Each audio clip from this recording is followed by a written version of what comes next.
ba ko pende ye kan se nyina ye mbra metie nya ko pon chas fon de kese ye ye metie di otimi ye me se ye mbra metie ni ye kan ni mani ye di a kire abushia me na agofuma na so ase Simadua santem o de agudie mu sima be so mini mu mienu Simadua san da ye ni mu yi simetwa go krokata mu ama foforo so ya sima gana mu de oga ye jibe na dagere de abesom na koya juada ye be ko ewiem pade hufo na kache na efiti ye na kopim ni koda so no sadi ewiem bobre ne be ye no o jibe na dagere abesom ni mu mienu and a piece of money. And I santisian of you ha. The steward brass a kojo bright on show for you ha. Lion Peter, Miss Mijina ha. Royal boss, chairman of Osu Ampofo. Amasumamba. Bushanka in ya drink crow. Na Jumadi and the Dindi at the Chemu Nsem, watch myself with the case so. If it's an enjoy company fed us so, and a pardon is never copy Mr. Nundube Bono. The Jumadi as some war. It has a papa. If you didn't do so, then such a master of a day or dear.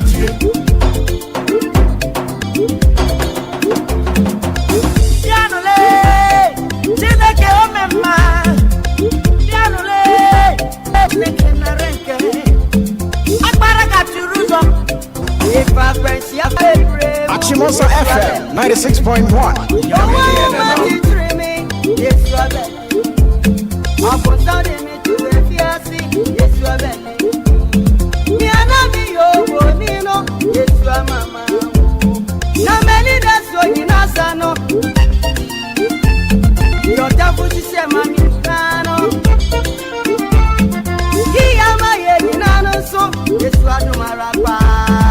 Mercy and Kratana de Abapa na Nsem na unani susu.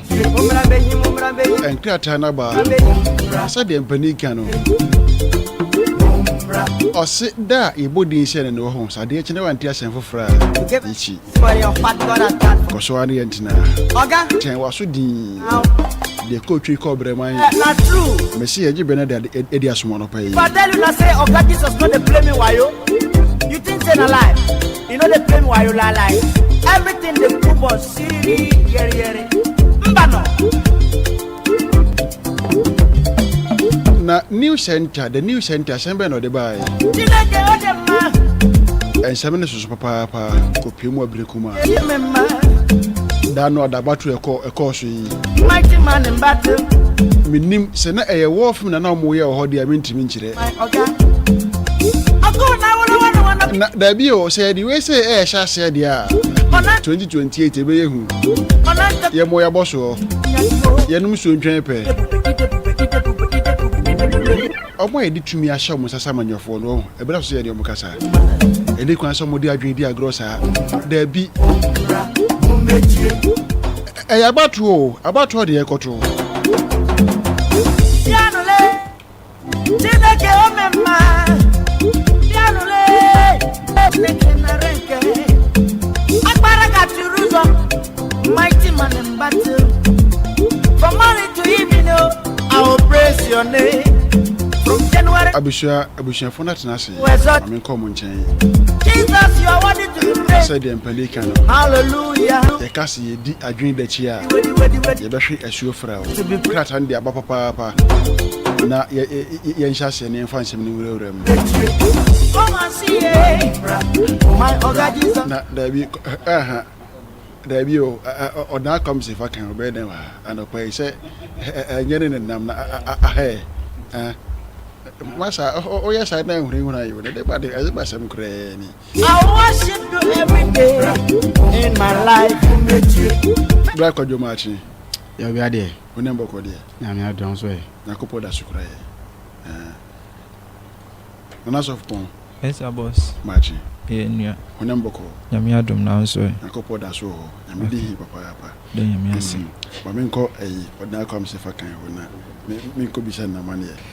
Senior my Lion. Senior marching. Or therefore, Cassia, you bring your coupon called Before, so I had my wife city. o ti fa wonye duma o so de oye asemo ya metai kan na wonye wadwon so be sakra hwe ayi you say so hwe ase a and this way the so sorry if you fall 9 times you have to get up 10 times me den me sorry mum na akakra okay so what you dey no an to aso o say amanyofo no ho time ya try by we na edi bi ppa say sika bi afore bi mo me di mani true form din say da bi akoya say why for na de be jollof na for do so no na ona ma no ha kotum no say o ma na for hu ya o de no sa na me de na koye aje say bia menya e friend say ayi clean no mudi ne ma wo ayi port ne bi pejaba na nya sa pa de menya sore say why wadwon so sorry nya sa pa de menya sore baby what no any day we enjoy na ya wadwuma ye wadwuma no so far one more by ka unu atofo ma na wa peja no isi ya unu wana di so peja o ka so ne ha ne kan ha o bebe obo ko no twi no kura so na ohumi ayi ani de ohumi ayi ani abushia fo nkrata na ba anafa yi ati fo ka de mo mi ntinsim de enko yo adofo yemfa nchia yemfa ma yetiefo wo hwa obre na no so na bepa ho sima no aduasa enum aha aya acheman 96.1 FM anapai yaje bread kowar na post na ede bre wo anapai na de amede hyase the new publisher na the new publisher ha say na NDC pani bi da ha say fe no ye Joseph Yamin ono eda ha say na ye kire se ye galamse ho kun a na ye kun minus ye chese ndisi mpanifo bi pa ne do mu di tumi pa na eje esisi ye minus ne pa eje omutam sika ne ade we ye Joseph Yami ni mfoni eda hase a enye asem kuma na roya onum say na nsen ye ohana Ghana babia yakoma wo Ghana yakoma emeche Independence Square honomo ye wan say mema emrantie mienu bia mu frɛ fa amakojo no kisi mo honi ade a enyesem kuma ni nyina ye LGBTQ+ a ene Ghana ye hu ba bi eginan na no na eye majority chief whip yewura Roxon the firma po chese sa mfoni no eye AI Dabio Dabi na brank fo ni ko gina ha mo yesa de enipa hu mo ana se ye hu ya se da ko krata mu ni kasanfoni bi so se de ekoso enti yewura de fema ko na eka kire na se bedwa no se ade a de mu hu bia no nya kure enti no na Jack akasa na okasa papa me che Jack John ejekum kufuo akra omampani dada ejekum kufuo free afimpi 2000 pese nwotwe ne mu no ono ye Ghana mampani de ma MPP ticket no mampani kufuo kire se nei ekuo no onvara nye hwe ama ine sincha kra si eko mampani kufuo na kase e bia wan kan sa ade wan kan sa mo pese mo dia sa voice no ho ni para ka so ngan e bia doctor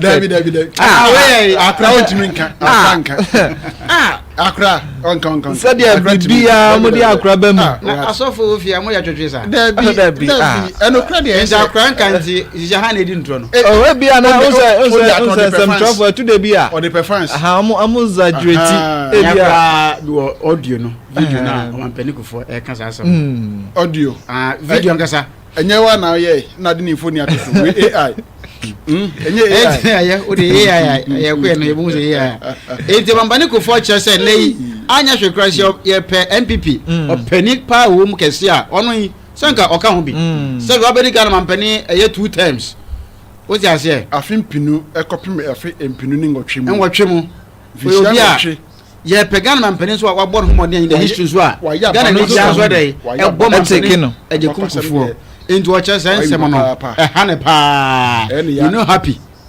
happy see am ko council meeting ne de ade nka e beto nsa frɛ no na omampani so this week ya na nka mo come delegate conference and next week this week ya na this week ya Saturday Saturday Friday na ko okay 2 days nti so we join you oh debi unto join okay me debi be ni pardon mo de am ntampe okay da cha 70 me da cha 70 hwesofo mu na on peni pa mu na beda hwe nipa so we need different na we ni si nipa hwe so we ko hwe nipa so we nye nipa so na ko hwe na unim de nti onko unim de nti a mahu mahwe protect mahu mahu asofo organizer o pa no uni mahu de nti antimi nko mahu ano ya na asofo organizer we no me because sunsumu wiase ni mahu de nti a pese obeko oni hwe because sunsumu wiase magba yeti ya sese e makwa o bomba de jani di hono no we jampa na di na da bi o ye body say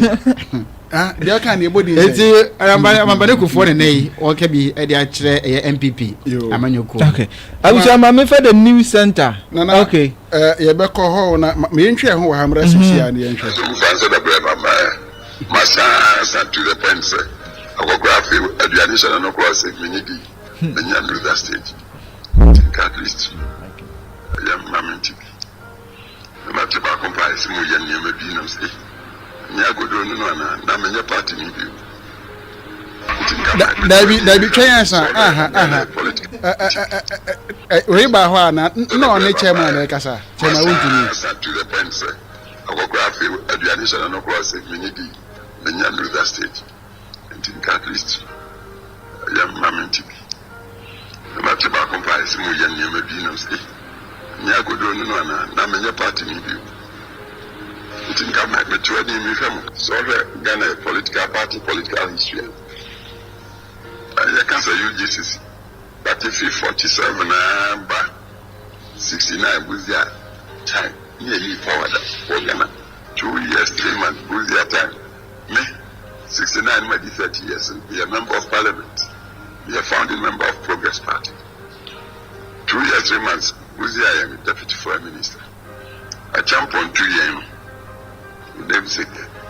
The chairman nam da Ashford prison with them 1 year 3 months. Some in the day across the room behind another detention. But in 1 year the build year from 72 January I jump on 2 years side the tradition. There are more power pure that till 2001. Me am going on the party by 2 terms in the Ghana. Didn't see. And then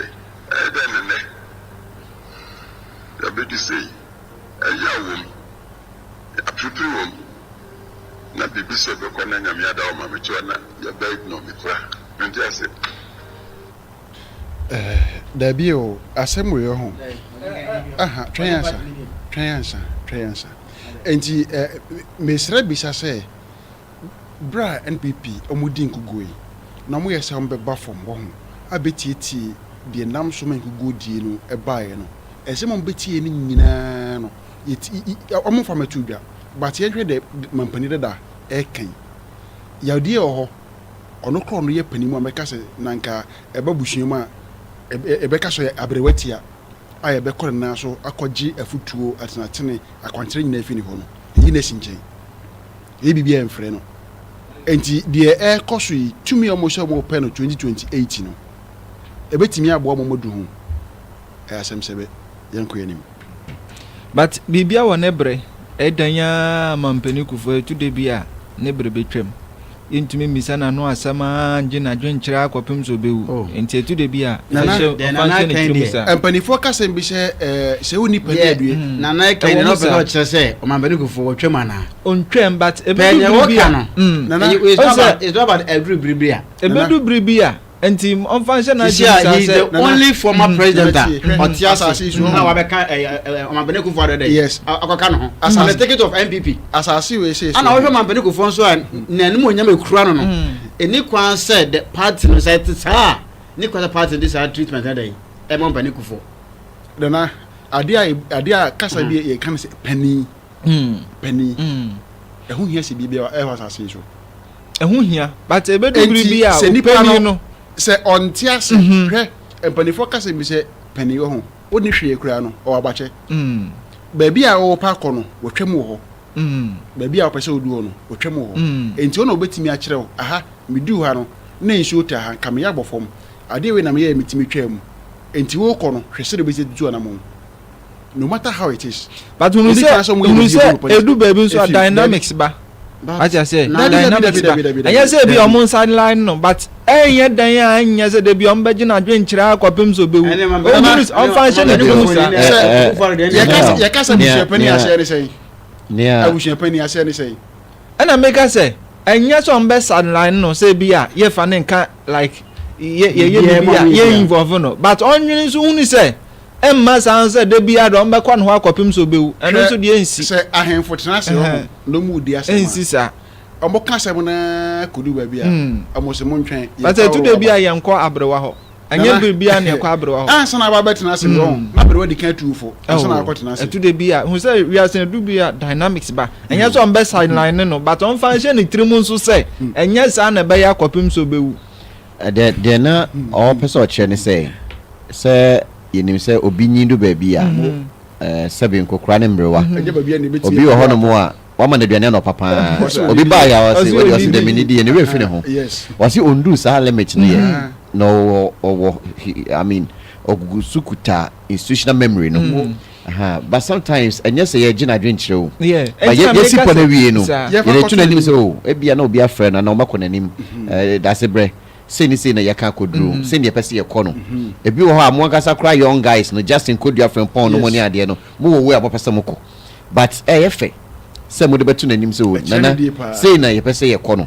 na empenifo court nice no after all ye wo neck no wo almost no ne the highest year omo decide into omo ko decide wi a enye nana kufo ene ba be decide say ye decide say there be but eye fe some de tu nanim so ho na sisia no wo party ni mu no there is no one there be we did to me ye wo mo manyi o sure e wo party ni mu but they we did to me wo party ni mu dia kufo ana make us say any kwan so mo sideline no say bia decision be on ma but on function in trimun so say e be do bribia na make say no ye person do bria sabe the memory no kran nya adwuma na ye na yatiase but once I dey na do ye adwuma e bibia na die me I will stand say bibia ni a say mo po na wie kra na mo fa koto na nim e betimi kra bas there be die makan eye pa na mo de we kan ho kra e be bo na di mu yie ba se na se wa ha na am school ya am lunch yi yo mo pani ku fo de ko bia no na ko bia no yo no whereby ya am pani de de ofrim so ye so wa ko bi anana so wa ko bi enti e fa ma fu mu ina mo yi ase enti mu ina nka ale se ba zo ne no omo party fo bi ma na enti baby a wampani kan ye ma reho adde menye party ni bi mu e asema me tuza ensem ha no ensem ha o se yaudi o yaudi o nti yewura Justin kodua na mo no aduane so na no se menye menya River State nti at least ya mamenti bi ma te ba compare mu ya nyama bi no se nya godo no na menye party ni bi it got my maturity in so Ghana political party, political history. I can't say UGCC. But if 47 69 was their time, nearly forward for Ghana. 2 years, 3 months, was their time. Me, 69, maybe 30 years, be a member of parliament, be a founding member of Progress Party. 2 years, 3 months, was I am deputy foreign minister. I jump on 2 years. Them say the man nam da Ashford prison with them 1 year 3 months. Some in the day across behind another detention. But one year the build year from 72 January I jump on 2 years side the tradition. There are more power pure that till 2001. Me am going on departing by power 2 times in the Ghana didn't see anyway then ya be to say ya prepare na bibi se be kona nyame ada o ma mecho na ya be no me kra mente ase. And you had former President Kufuor lament enti megidi se omne mampeni dada behia na apacho bo hon ma mo de ama no we de kwanso mo twene tintin bia ko patch up na no anu say ebiribi na MPP for the same political party ne ka say NDC for assign line Papa J yes no so mo kan but some manufo we na nga say unhunu ane di kan na ayi so mo de adwene di agro deɛ wo nua ɛyɛ a wobɛka no wobɛka wasɛm sɛ ɛnyɛ the same thing no nso bɛyɛ tumi ne bɛdi wo nsɛm pɛpɛpɛ na wura fidie woka nyinaa na nso twa saa no abusua the new center na me de to as na no ada akopie mu ablekuma am sɛ deɛ si ɛwɔ ɛyɛ west ayawa so wo gon sahin fa no am sɛ part 2 na si wɔ ablekuma no entokwani na awakum sin deɛ mi anka me nkɔ me pa anka me nkɔ na ma me we nso deɛ bɛno asɛm o nti sɛ ne ɔmo bu ne tietia na furu so ma no tumi sɛ wayɛ mmerɛ pa na anu adam so former vice president Dr. Alhaji Baumia okwasra no ɛna afei wɔn mo nso a abato ne kwaso na posifoɔ de ɔmo nsa bi keka ɔmo na ɔmo nso a sɛ party soldiers sɛ hinhin fo nso de ɔmo nsa keka ɔmo a ebi mu prepare ne ade ko gu mu hospital no nso ɛno nso wakɔ hɔ ɛne ɔmo akodi nkɔmɔ kyɛ sɛ ka bia no ɔbɛhwɛ na watuatua sɛ de bɛyɛ asomdwe bɛbɔ no nso akɔsɛ yɛ victims no na sɛ ya na Ghana yɛbɛkɔ so atoa so deɛ a aman ne deɛ dabi ehia nsakraye ɛwɔ abatom because kamia sɛ lion ne sɛ bright kwa ato aba wa fitire hanom a na sɛ yisi ba mu a ntukwa besi enti yɛbɛsrɛ baabi ɛkɔ ne deɛ asɛm yɛ ho ayɛ ɛkɔ ne deɛ asɛfɛ ɔsɛ wɔ fie na sɛ kɔba sɛ wɔ ne oyere ɛne mo mba bɛto aba ɛbɛyɛ anka wotumi a mo mu ntwam oba sɛdeɛ Ghana election and dia sɛ kura ɛdu bra post ni gyina okura won fiw because onim sɛ ɔkɔ akɔyɛ bibi ebi ana nipa ne yɛ NDC ne ana sɛ nipa ne party na wa abɛm enti won fiw ask say propose for your kɔ na am kɔkɔ yɛ dɛ hwɛ o wo sɛ after election won yɛ tena fi ha no mo kan nsɛm bi sɛ Ghana no sɛ ebetimi a sɛ aban sesa ba ana sɛ ebetimi anya amendment na yɛ friend sɛ ban boku ni nyinaa no enkonkɔyɛ sɛ aban bi ene beyi sahia odano a friend sɛ judiciary the same thing any other institutions ni bi hɔ no ma yɛ mo gye mo hwɛ tema abato ekɔ awie e free January eba violence ne manema ne nam kurom IGP asembe no kan wo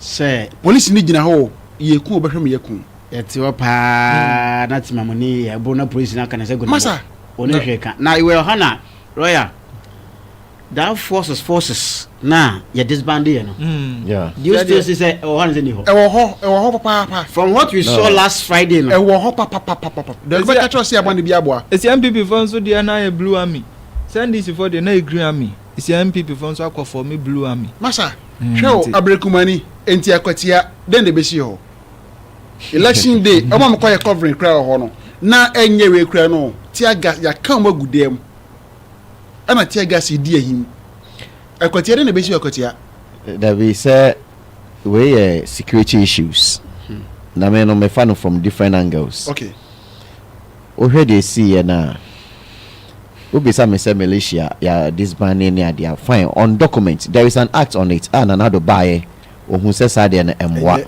Emma will be free honomo.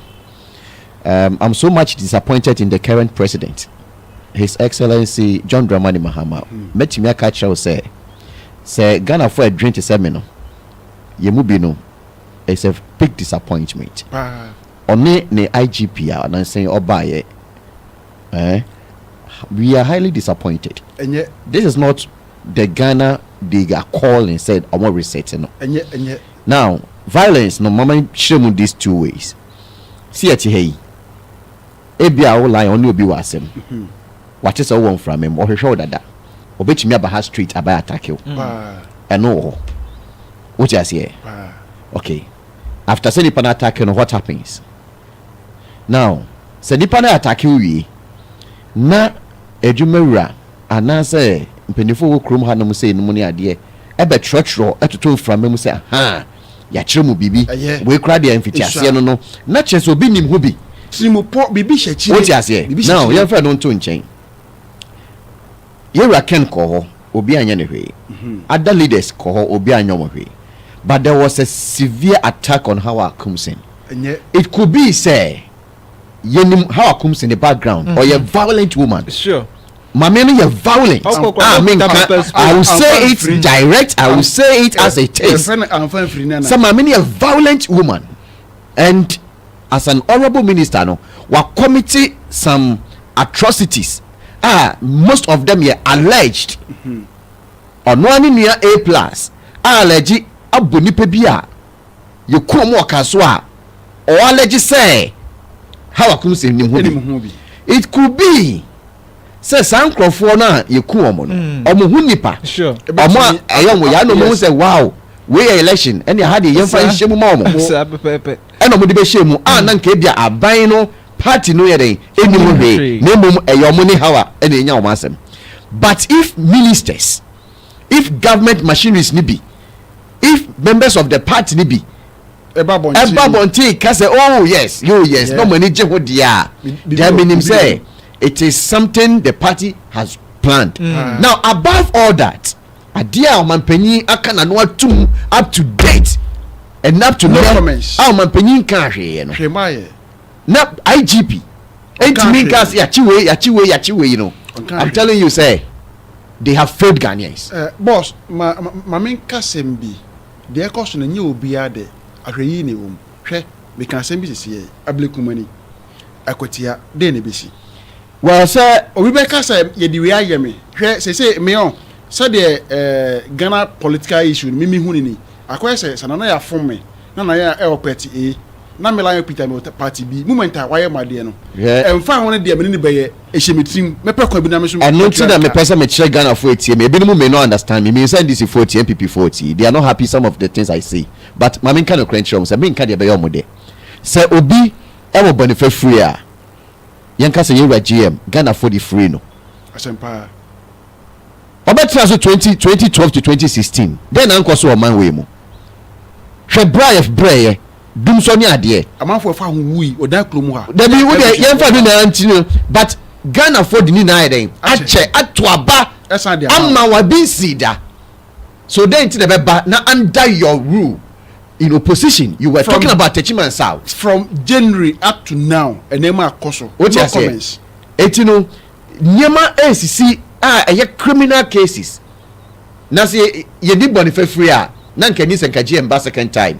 But Ghana for Boniface free. And on what say, oh, on one casa GM because I have learned what my lessons. Then no cancer asem no. Yembisa His Excellency. The president said denti and oka said we share ne lessons means never be wa ankoye by Ghana for them e de chair no e men ne omato aba ma na bi nsi wo Ghana bakose muda nti e denti na se ne wa ban wo so one way IGP na mo betimi atena ho ayehwe han ma we na atimi akoso now metimi ka say balance de betimi si at any moment esi awie no what is the next what is next action e dey chair action edi echiri eyeden what is IGP achiobi dabi papers need abada mo hwema me dabi I stand to be corrected dabi nipa so mo ba ye de nipa o man kata o manim dabi what is here o man kata o manim obi anim da ho president John Dramani Mahama me kache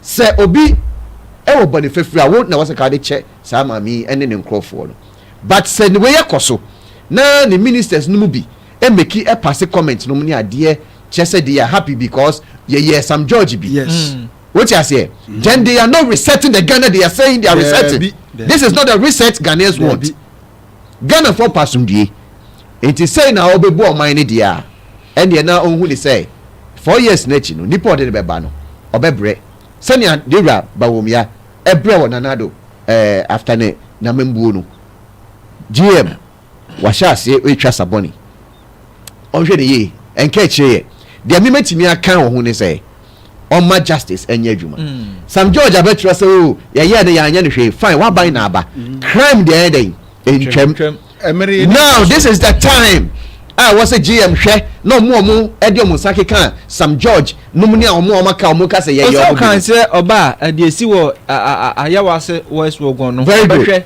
any time bi ya obenya platform bi o ka say obama ya chi san nkofo na bi asi wo wo so wudie mu chomo wo do be omo den etimi de me kan na say someone penny Yera John Dramani Mahama if he really means well na enye hypocrisy tell you I'm choosing my words na enye menka so eye enye hypocrisy ene nyatwom amambo no obu dia ene omamra no enye adwuma na nipa a atake how akomse no emra ne omo yeden endi se how akomse so ayemboni bi ofofo say etia oman ne mra so amofo ne nyina mra nim amofo ne nyina mra nim na rule of law you can say rule of law eye daddy you know what I'm saying twese bi anase oni ne IGP hwe ye radam pare organize election ewo Ghana hanina how many violence it say cause 19 polling stations and look at this 19 na nekura royal 19 enye the whole abrekumani nyina there be royal na organize election na ye one polling station kura ntokwa besi and make sure say then the security is weak na security no why na what to me there be IGP no yen can IGP yen can crunch IGP no IGP by si an nipa wa power no na ye IGP boss president wa power na ye IGP dey acting way o Ghana ye court of omo atwa de bi freedom and justice omo mu sha de na ye adwuma adwuma depending on baby a wugina what you say baby a wugina no na sa justice adwuma ma so we opposition we politician now opposition etumi adwuma ma e fa baby depending on assembly because under Nanado ye were NDC for munya justice sure and NDC aban ye were MPP for munya justice ye won some akoso o mamu hanu mo a na aban nom ne machineries no omobu omo ni eguso and that is the problem ye te ho enu ti na yeguso a ye to aba say ye reform oman no nti sa oba na sa wo so ye reset na sa de ye ko ye chidie I don't think this is resetting this is a negative resetting as a whole parliament number she bedwafo gina ho no mo command class e ho so nye ye friend say independence square justice no there be menti ase akakra from what we saw last Friday na enche ye wo by election wo akwati hare ne siye no amma the opposition party no so abom ho so ambeka sa hanso ya modie mo o ti ase enti ana going forward to now ne course me blame nipa ba ku mi no ye di kan electoral commission so the BC electoral commission e dey ye blame no okogina mra shebe dwom say aka 3 police stations afide o si dunkrum 3 ana ho abasem ne to so bio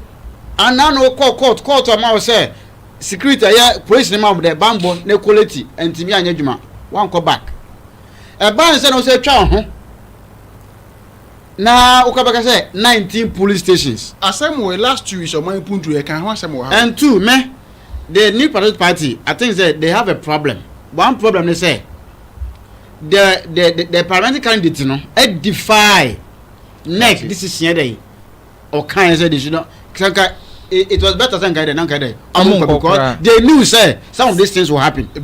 They knew it, but along the line no woman say political interest ana too ye no aduane na e kasa aduane ye ma oni bia ho enti ho ne esududu abesu people busa say enti ne see is it a rehearsal for 2020 election and say obi nka ye best one na ba ko e no we mo say we ye ko ne de ade just 19 police stations 19 electoral violence the other day ya de a enwu hia okun so okun ko fo na ntokwa na se ntokwa be sia ye ti ase will be affected politicians omo sikare da de no won ba bia o and there are a lot of people they see us go for one so tea yes mamisa question bi boss we dey fache what say ekwatia de na kasa kokova obeko what na uncle oh I can go you see it depends on the one you have to century now is a warning to okay definitely we will go and cover definitely we will go and cover but you go with your own security at risk and I face there are mechanisms they recover elections what I say akwetia ye de ho yi wanchi ye beto bi wo wanchi ha ya ye beto bi wo takrasi what I say so it be pen ye ben o dasko e bo ni ani atogu e free oba ha de mu wa manja we no say one or cancel ya chiro e be pen o dasko ha ba bi se me ba me nko to e be pen o dasko o say one thing say anu tuna akwatia ye hotspot yen no masa yes enyen na soja juma na nyamfa ba election bia e ko ho obi ya mu obi ya ade no people are making reference to only ayawaso wagon talency cheponi etiwa sanema we na cheponi talency NDC for na yes anema etiwa nso sa what you say etiwa the MPP na court mafia NDC for there are a lot of so far by elections be bra akoso so but most of them were a year peaceful year under yera ekufu dampare I say enough. Yes. What you say? Into the Mekase IGP way no. He came for the bidding of the government there, and you are hungry here because the state of the national security is at stake. Yes, if 19 police stations we bet me see more. Now up to now there is no arrest. Now him say unim senia ahonete even krano mami bisa dey say what was the intelligence gathering now or gather for this by me it's not even a by election everyone because one dey na ye to aba na ye wie na ye kan no hwe senia nkofo tuko ho hye niam nom ni ade so any security person na ni abre so ye na adwuma yie no obem kishi o say obere obema tight security because on him so honey ye dada royal we no silence na me give say NDC fire my jo to mo kwati omoka enti make say then the president cannot exempt himself mo kwati omoka it's allowed say let's be no crap I give so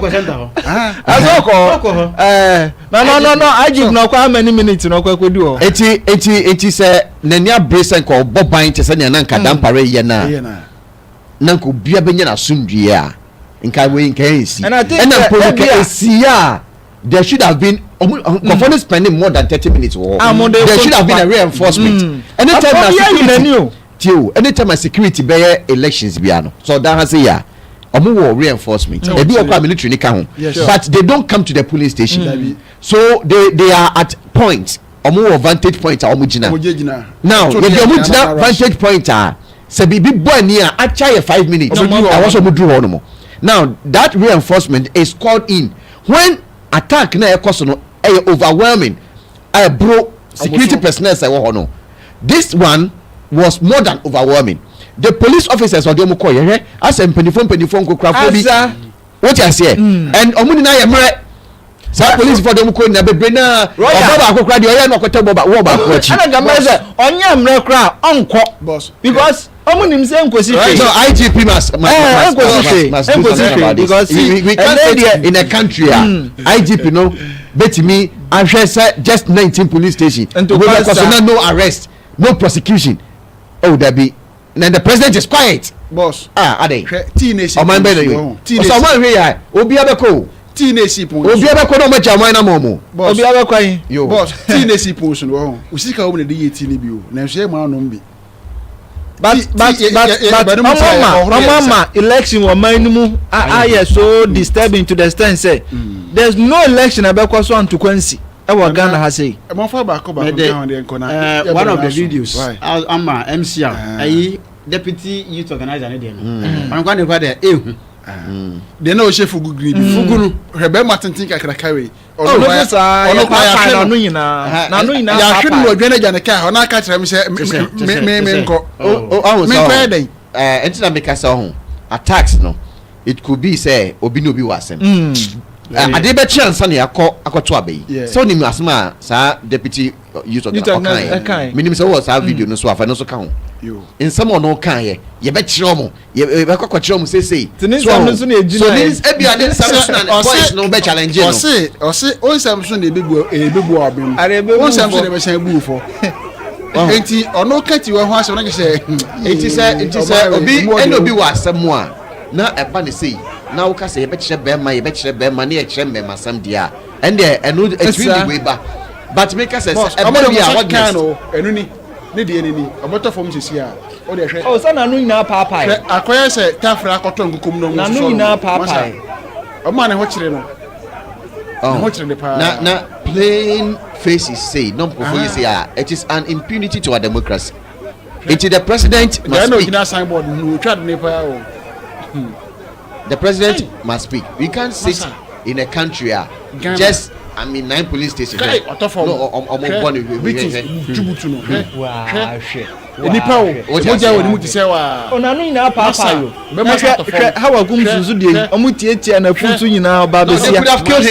could have killed him. Why should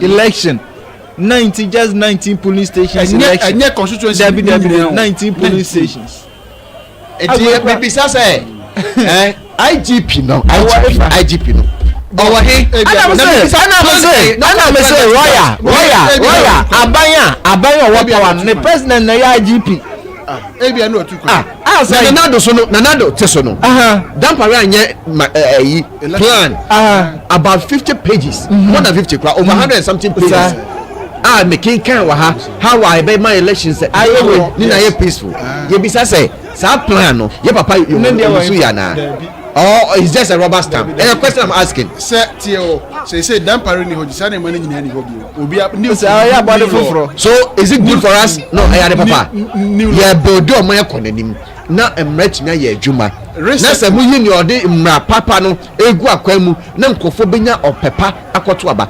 Politicians should be worried. Boss, we have a certain agenda. Politicians should be worried. Me say they should be worried, say. And then you be about to was a phone call to about people are not interested. They be say they should be worried about it. I'm not worried because I'm not saying it's a nipa ba ko kra na ba kwa to aba na no be onya onya worried because onwene ho. Ni ohia ni say ono ye bie. Say ne etie bi amanfo koto ye.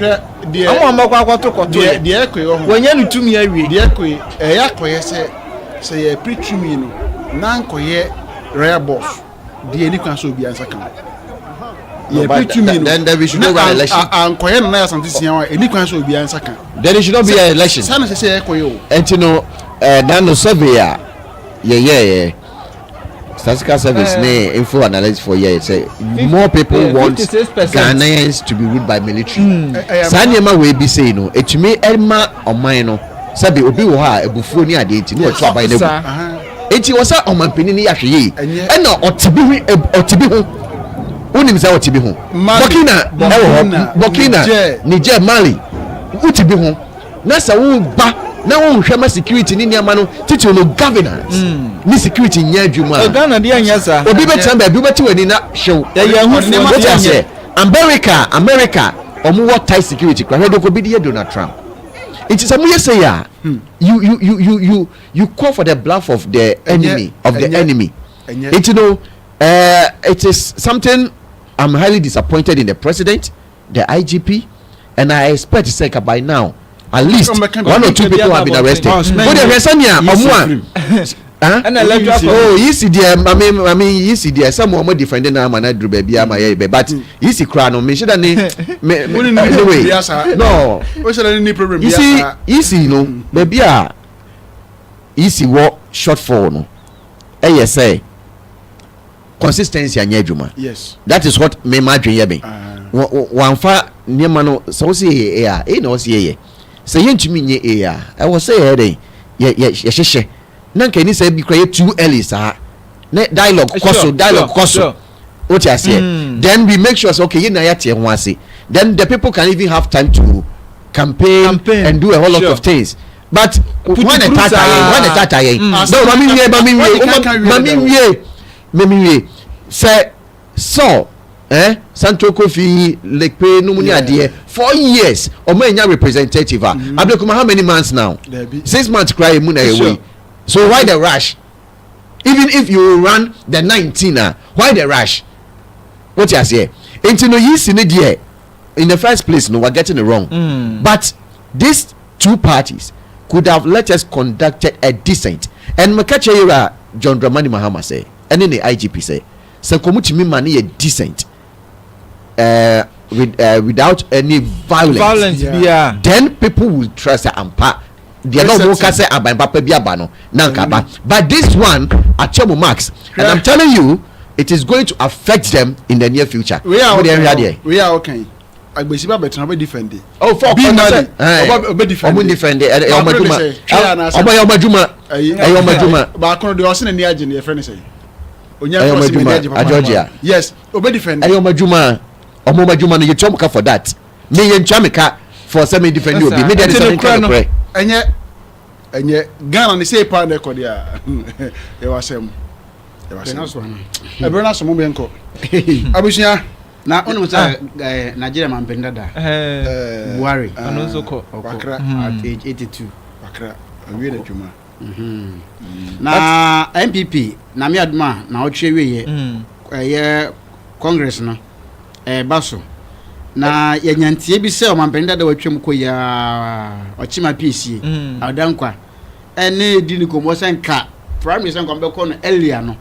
Nkwamo ntwentwen so na enko chiri kakra batem se mpenifo mpese ombetie na asem no ya ono so na ban egu obe kan so ye eno so ya de a se mpenifo so etie ena me no obi di nkomo ne nsem o kan nyina looking at what happened at Ablekuma no say party no share from the base anga sama anya base no ye na mkoprem ho say ko yesu say flyber race ntina bia de ntokwa ba de a anga mbako ye wie so na sera no Africa na because Ablekuma no for there na all those to question but still na nka MPP wo to me san kombe timi ya secure that seat but say see no say the party decision say yanko echebe ko yana de ade no ntiana ne we ko ba na za di hunzo man ko say ko fo nkwa bontin ko to aba na nso e ya de na nti the party should be very careful about party na so mu hian hye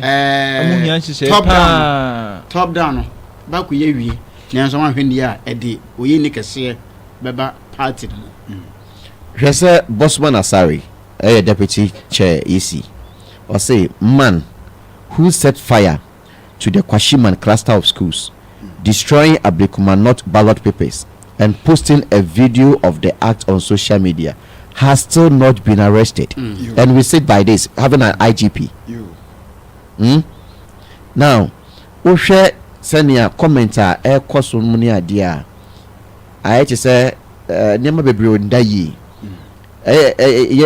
ye wo nkofo a omu commenti kan sem bebre akwa bi wo social media dia o use ye Julius Debra BA Royal menka say Julius Debra enye Royal there be Julius Debra BA Royal now I say the recent election outcome has significantly shifted Ghana's political landscape, with the NDC securing a substantial majority in parliament.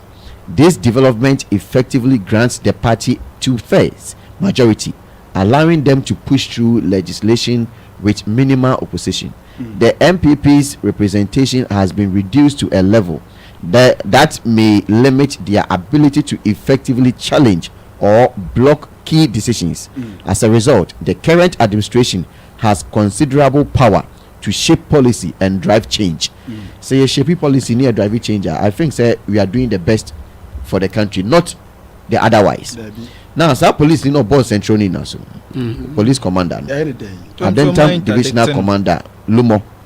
Ono and Obo central in also. Now here the scenario. Other police officers were there. They were discussing. I said, "Baby, crowd phone so much any idea money kasa." Commander, if you when you about to so afar any personal. Afar any personal.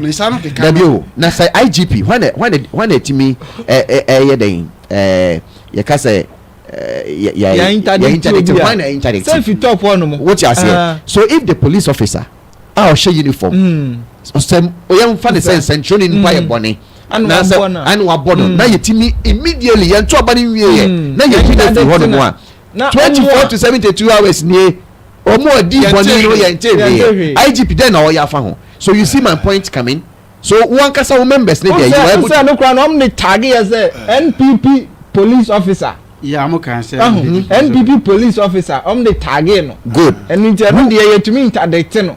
It is a police need ko boss troni a interdict na ordinary citizen timi ko hiti obi or yeah MP or yeah what can I say former minister all because of say or violent I don't know chino dada ni na boss mimbisa question police for the statement about police in your boss tree any training you find say obon training yo ana training one share ne ho so one for obu amata de ne share na so one for obu man so ye pani ana no so area te ya na kede ne besi my main kind of credential police ni no hwede phone ni that young journalist no say bia enye other police officers e wo honum na so ni papa we chia betina police way from I'm telling you let me tell you no you see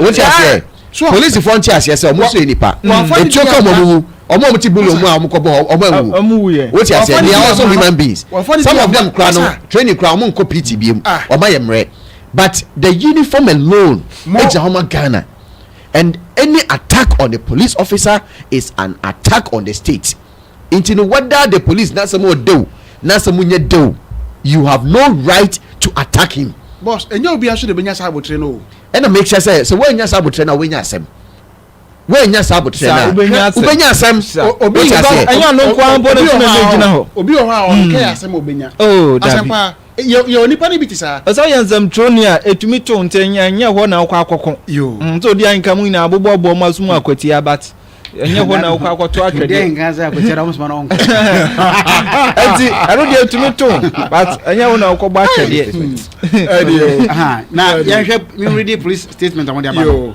yenko away free regional police affairs unit police assure public of action over assaults during Adekyee elections. The Accra Regional Police Command recorded some isolated incidents of violence, including cases of assault resulting in disorder at some polling stations during the Adekyee parliamentary run held yesterday, Friday 11 July 2025.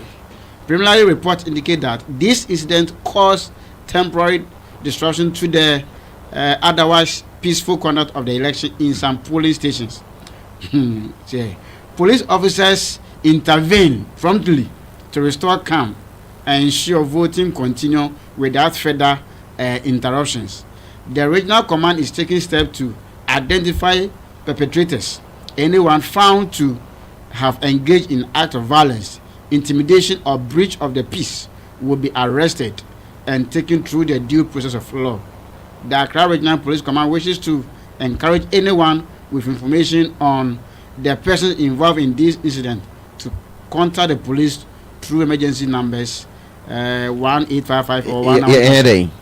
So the police are telling us that they don't even know them. Ghana Police Service IGP, your statement we have read, but our response is that Ensheda and Thomas Sumye. Yeah, they have information, bro. Now, don't you know them? So when home. Yet your dance is anyhow, and your dance. A rabbin been winning sitting on. Also, the whole day no one say, Bibi Sako say, Yabo how because none of the phones are off. One hit you. I try to was here and cow dying. And that's when been and police and can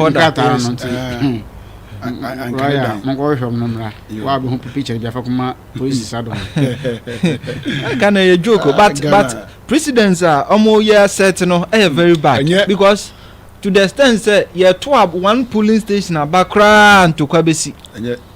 No, there will be the victim finally. Say how are Kumsen, baby, baby crying by a more second, baby or chinchio. So there's a lot of allegations against the woman. So when they betray, no, I said the autistic kind of who was a kind. If you are violent, violence comes to you. So until you can say other people call on other than attack you, not only attacking. So me no, I could have picked it from a different angle. Say Ebia or Ninkofubi was some dada. I know my election we home. But to see government na party faithfuls be ni adie jubilating over it, trying to say so obi an obi ahwe no ni adie no na nkofo no kra wie o mo kɔ no o mo si an obi ahwe how akuru se nkwa na bebo no. Have you seen that video? It tells you say it was a plan and something that to me because so almost a much car Uchianika, that's a one over one somewhere before.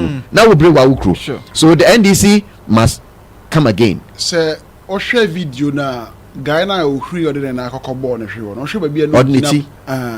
Creeper or Timmy to share national. In fact, I can also no be hiding. Sir, line up, no be creeper. And you, it's high time, Ghana.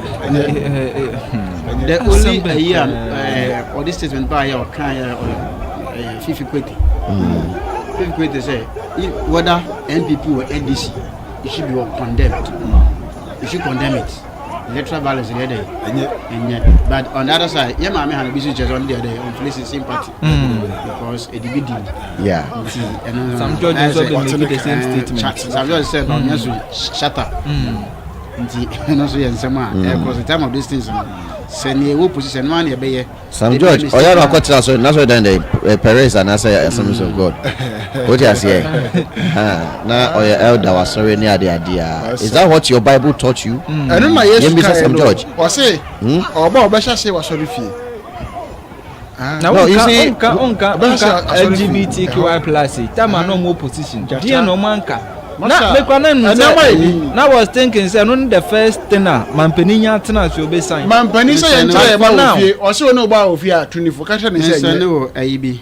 Oh, for now, I'm on can once and Pona just say, oh, my imagine is your mobile sign. Massa, you're right. Kwasi Rega, keep post MP. Or say someone better that could for the sign. I wouldn't such a man as here. In Ghana, never be a baby. You say, you know, the foreign minister abstaining from voting against LGBTQ plus means that we don't know where we are. Okay. NDC MP. She was where NDC MP say south. And see, I hear the BM says other than NDC MP for Kramo yes, I want. Sank from me, I say Pamomo. I say Pamomo in a few marry. It's like a man who say, young man. Say yes, you can't. Yeah, exactly.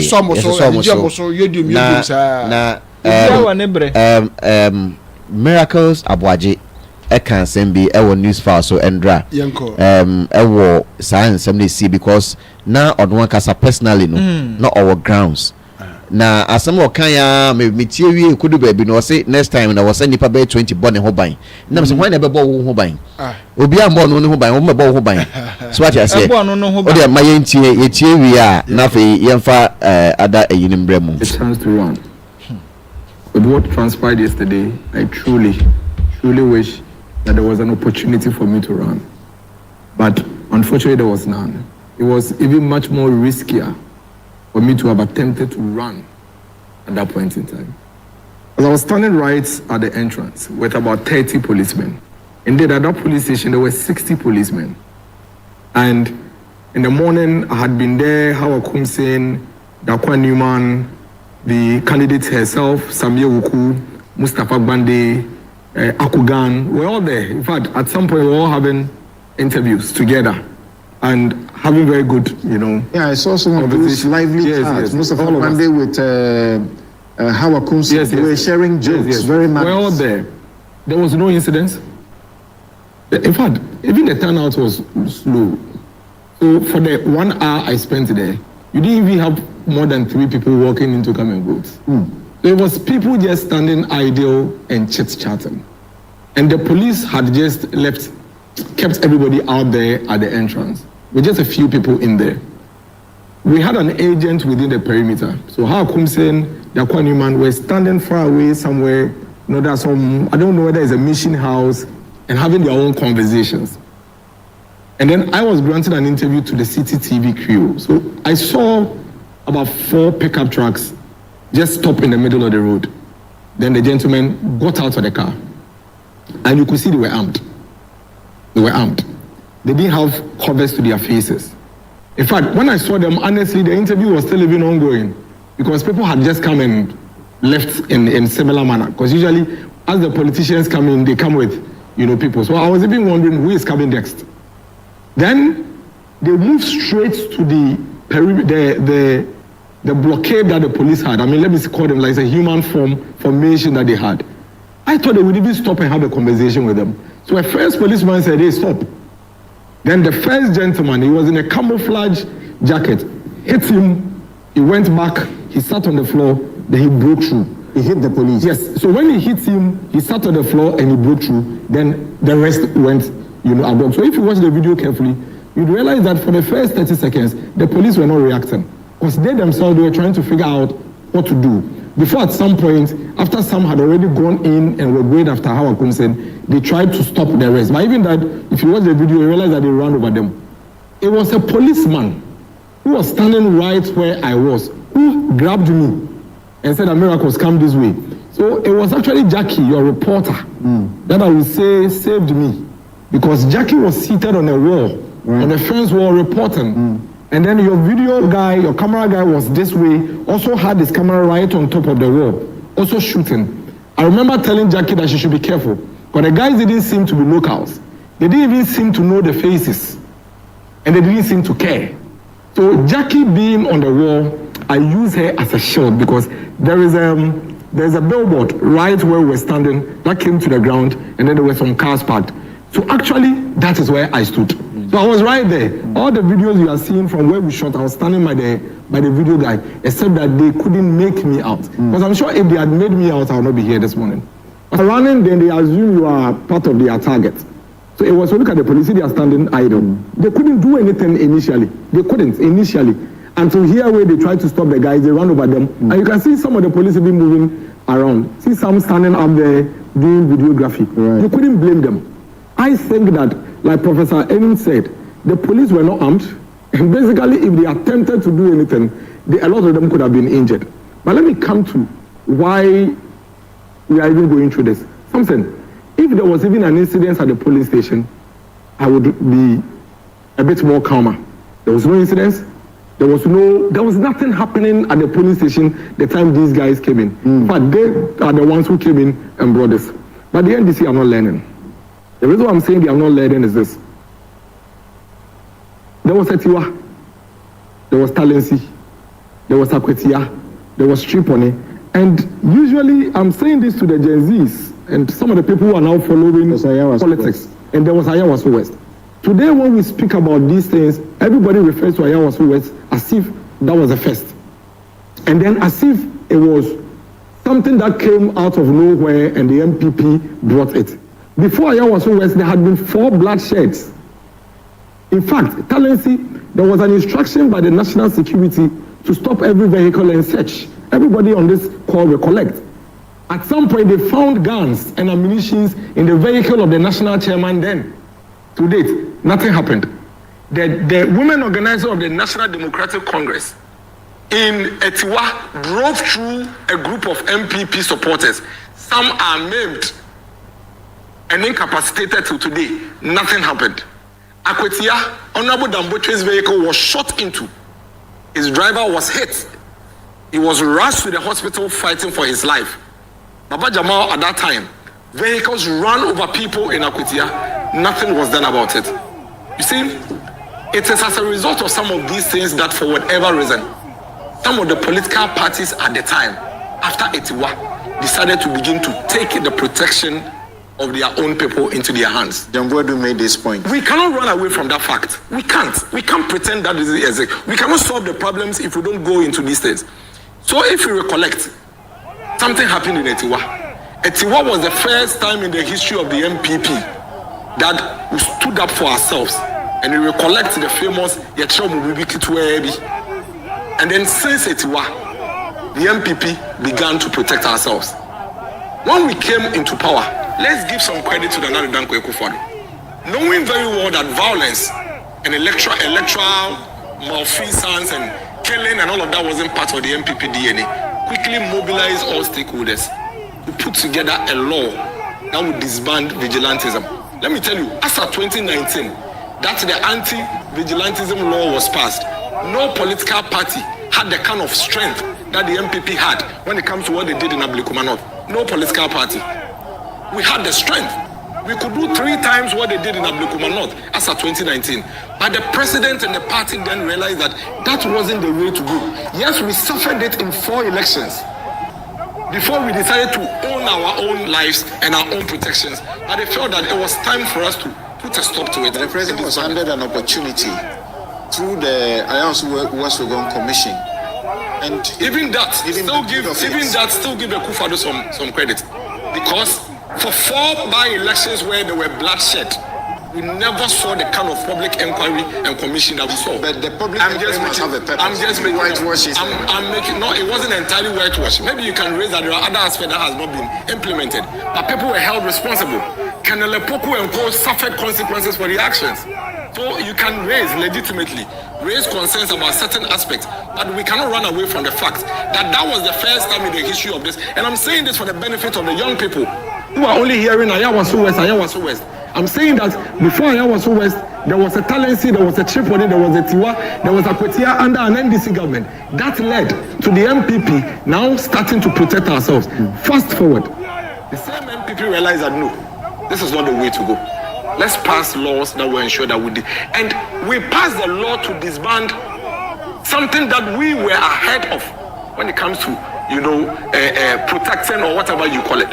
But with what I saw with my eyes in Ablekuma, and with what I have seen public officials, including some judge, a cabinet minister, saying that they are now about to start, I think the MPP has legal committee, the MPP has elections committee, the MPP has communications committee. The Nsem na question no. Enti we Miracle Abuaje. Only no or hobby also content century ni bi echi. Lady na je no. I think say all too soon no. We need to be proactive as Ghanaians. Yes. You see what you chill mind. Na at a point in time there was say me the dollar abafom. At a point in time o say me the petrol abafom. Eye ade papa ya bo abaso. Na nipa ne security Sabe se dollar ne ba from bedu 1 Ghana mpo na aduane ba 1 cedi 50 pesos na se nipa ni need safety what is it for?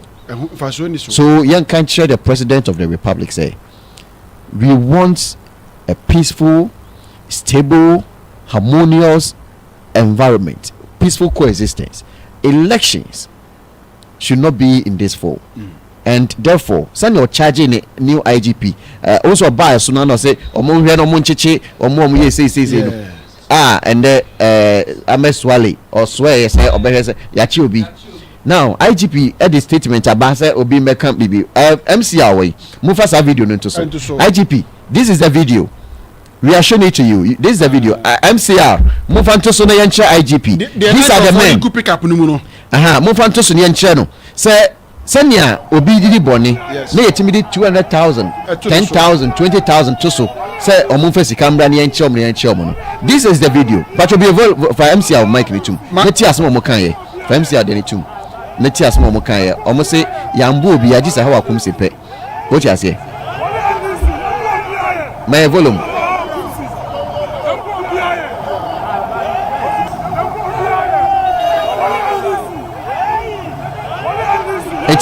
that's the video.